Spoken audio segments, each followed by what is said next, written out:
Sa ilalim ng Quezon Bridge sa Quiapo alas 5 ng hapon, ang paligid ay parang isang orkestra ng ingay.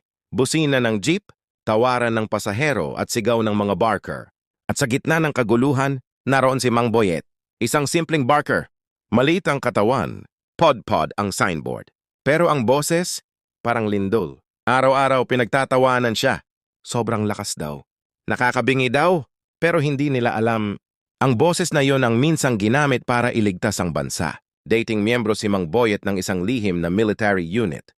Codename, Human Siren. Isang espesyal na operatiba na kayang gumamit ng sound waves bilang sandata.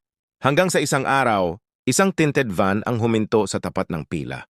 3 lalaking nakamaskara at isang kolehiyalang babae ang hinablot. Nagkagulo ang lahat. Walang makalapit, walang makasigaw. Pero si Mang Boyet, tumayo. May dugo ang labi. Pero buo ang loob. Huminga siya ng malalim at sumigaw. Hindi iyon ordinaryong sigaw. Parang sumabog ang hangin. Basag ang salamin. Natulala ang mga kalaban.